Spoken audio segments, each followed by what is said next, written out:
salam kebajikan, namo buddhaya. Sahabat sehati dan sejiwa muda Ati Madampe, kembali lagi di podcast bulan Ramadan Madrasah Aliyah Negeri 2 Kota Parepare. Pada saat ini kita kedatangan narasumber yang merupakan salah satu guru dari Mendua Kota Parepare, yaitu saya perkenalkan Bapak Suban Syam, merupakan guru sejarah Mendua Kota Parepare. Apa kabarnya Pak? Alhamdulillah, kabar baik Bu. Baik. Dan tema kita pada podcast saat ini adalah Islam dan toleransi. Baik, Bapak Suban, sebagai seorang guru di madrasah, bisa Bapak berikan pendapat bagaimana pandangan Bapak tentang toleransi? Ya, baik. Toleransi ini ibarat kata seperti saya dengan Bu Novi. Kita lagi duduk di warkop, lalu kemudian saya memesan kopi, lalu kemudian Bu Novi memesan teh. Lalu kemudian kopi dan teh itu kita nikmati bersama di meja ini. Saya menikmati kopinya, Bu Novi menikmati tehnya. Ya seperti itulah toleransi bagi saya. Dan menurut saya, toleransi ini merupakan sebuah upaya untuk menghargai perbedaan pendapat ataupun kepercayaan dari orang lain yang kemudian boleh saja bertentangan dengan kepercayaan yang kita yakini. Sehingga ketika toleransi ini kemudian kita pahami bersama, maka saya kira segala perbedaan-perbedaan yang kemudian ada itu bisa kita samakan. Kira begitu. Iya, menarik sekali bagaimana pandangan Bapak tentang toleransi ini, bahwa kita menikmati apa yang kita sukai tanpa harus memaksakan apa yang kita sukai ke orang lain. Kemudian selanjutnya Pak, bagaimana sih ajaran toleransi ini kalau kita lihat dari sudut pandang ajaran Islam? Toleransi dalam Islam ini sudah kita pahami sebagai sesuatu yang sudah ada sejak dari dulu. Kita ketahui bersama bahwa Islam ini adalah agama yang sangat mengedepankan prinsip-prinsip kemanusiaan dan juga bagaimana kebersamaan itu. Apalagi dalam sejarah kenabian Nabi kita Muhammad SAW, kita kenal dengan istilah piagam Madinah, yang kemudian dalam piagam tersebut menghasilkan beberapa butir-butir sepahaman yang dimana pada saat itu di kota Madinah ada banyak suku di situ. Ya, ada suku Aus, kemudian ada kaum Yahudi juga di situ. Lalu kemudian ada kaum Muhajirin, ada kaum Ansor di situ yang kemudian menyatu dalam sebuah kota di Madinah. Nah, ketika menyatu di situ tentunya ada semacam perbedaan-perbedaan mendasar yang dibawa oleh orang-orang berbeda ini. Nabi Muhammad SAW itu kemudian melakukan sebuah terobosan dengan menghadirkan sebuah regulasi untuk bisa menjamin kehidupan secara adil semua masyarakat yang ada di kota Madinah saat itu. Tujuan utamanya adalah untuk bisa menjaga keutuhan persatuan orang-orang yang ada di Madinah. Dan ini merupakan contoh yang paling nyata bagaimana Nabi kita menghadirkan sebuah prinsip keadilan di atas perbedaan yang ada. Dalam surah Al-Anbiya ayat 107 disebutkan, "Wa ma arsalnaka illa rahmatan lil alamin." Dan saya tidak mengutus kamu Muhammad selain untuk bisa memberikan rahmat bagi seluruh alam. Nah, inilah yang menjadi acuan Nabi kita untuk kemudian bisa memberikan rahmat bagi setiap orang-orang yang ada di Madinah meskipun berbeda keyakinan, berbeda kepercayaan pada saat itu. Kemudian dalam Islam, saya kira ini sangat menjunjung tinggi yang namanya toleransi. Dan bagaimana kemudian Islam mengatur toleransi itu, baik itu dalam pendekatan ibadah maupun dalam pendekatan kemasyarakatan. Dan kalau kita lihat yang pertama, jika kita menggunakan pendekatan Islam, maka toleransi dipandang sebagai sebuah cara untuk mengambil kemudahan-kemudahan dalam persoalan ibadah, yang kemudian dari kemudahan-kemudahan itu kemudian tidak menimbulkan tekanan, ya, tidak menimbulkan semacam keterpaksaan dari hamba Allah yang kemudian ingin melaksanakan ibadah.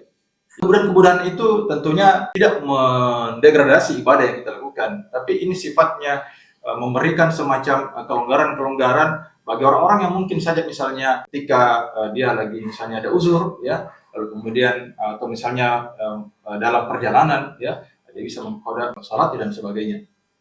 Nah, ini merupakan kemudahan-kemudahan yang didefinisikan dalam Islam sebagai sebuah bentuk toleransi. Dalam konteks masyarakat, ya, dalam konteks masyarakat, Islam juga sangat mengedepankan prinsip-prinsip toleransi itu, di mana kita tahu bahwa Allah Subhanahu wa taala kemudian menyebutkan dalam surah Al-Hujurat, ya, dalam surah Al-Hujurat ayat ke-13 disebutkan bahwa ya ayuhan nasu inna khalaqnakum min dzakarin wa unsa wa ja'alnakum syu'uban wa qabaila lita'arafu inna akramakum indallahi atqakum. Disebutkan dalam ayat tersebut ya bahwa tidaklah aku menciptakan laki-laki dan perempuan ya berbangsa-bangsa dan bersuku-suku agar supaya kalian saling kenal mengenal. Ya, dan orang-orang yang tinggi di hadapan Allah Subhanahu wa taala adalah orang yang bertakwa. Ini merupakan sebuah pondasi yang menekankan bahwa memang kita ini berbeda dan perbedaan itu kemudian kita jadikan sebagai sebuah anugerah untuk kita saling kenal mengenal potensi kita, saling mengenal kekurangan kita. Dari itulah kemudian kita muncul kesepahaman. Baik, Ya. menarik sekali ya penjelasan dari Pak Suban tadi. Kemudian menurut Bapak di zaman sekarang ini bagaimana sih pandangan Bapak tentang penerapan toleransi yang ada di negara kita tercinta ini? Toleransi di negara kita sebenarnya sudah dibangun dari awal, Ibu Nov. Ya. Bahwa kita melihat perspektif sejarah itu sebagai sesuatu yang menyatu dengan apa yang terjadi pada hari ini. Contohnya misalnya produk Pancasila. Kita tahu bahwa Pancasila ini hadir sebagai jembatan untuk merekatkan perbedaan-perbedaan yang ada di negara kita.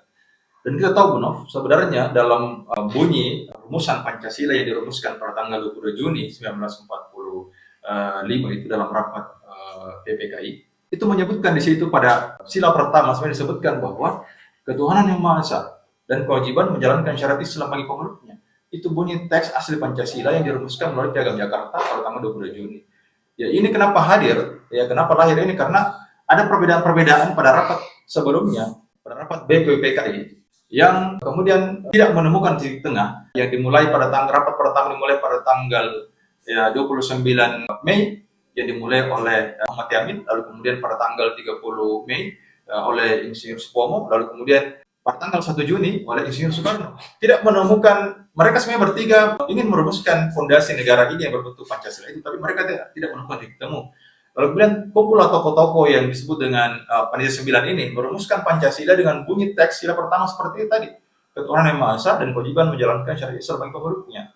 Toh kemudian ternyata pada pengesahannya pada rapat PPKI, ternyata bahwa sila pertama itu kemudian dirubah dengan bunyi ketuhanan yang Maha Esa dengan kewajiban menjalankan syariat Islam bagi pemeluknya, dirubah menjadi ketuhanan yang Maha Esa. Itu artinya apa? Bagaimana kebesaran hati para pendahulu kita ini untuk bisa logo merubah itu.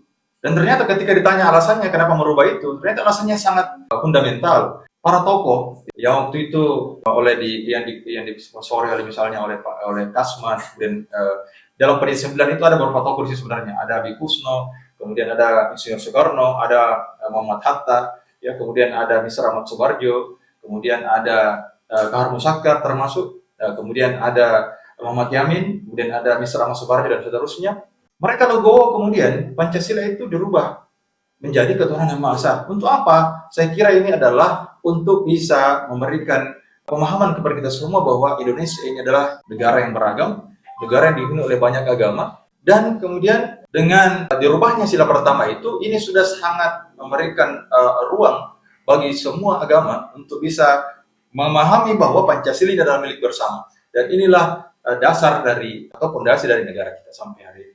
Hari ini negara kita dengan jumlah penduduk 287 juta jiwa, dengan ada 6 agama, ada banyak suku dan bahasa, dan tentunya juga berbagai macam dialek. Saya kira Indonesia berhak mendapatkan semacam predikat sebagai negara dengan toleransi tingkat tinggi di dunia. Kenapa saya katakan itu? Karena dengan banyaknya agama di negara kita, toh bisa hidup rukun sampai hari ini.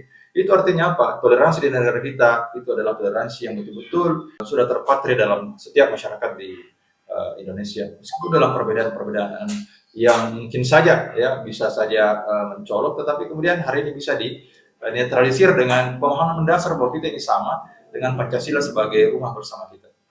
Iya, menarik sekali penjelasan dari Pak Suban bahwa memang dari awal, baik dalam ajaran Islam, dari awal memang Nabi sudah mengajarkan tentang toleransi, saling menghargai, karena banyak juga sahabat-sahabat Nabi yang bukan dari kalangan Muslim pada saat itu. Betul. Ya. Betul. Kemudian selanjutnya diterapkan lagi dalam negara kita ini melalui landasannya adalah Pancasila dengan kebesaran hati para pendahulu kita merumuskan Pancasila dengan tentunya berpegang pada kepentingan bersama, bukan hanya satu golongan saja.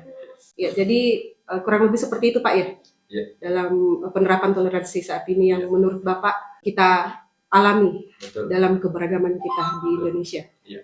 Cukup menarik pembahasan kita pada podcast kali ini. Saya ucapkan terima kasih kepada Pak Subansyam yang telah hadir dan membagikan ilmu yang Bapak telah sharing bersama-sama kepada kita semua.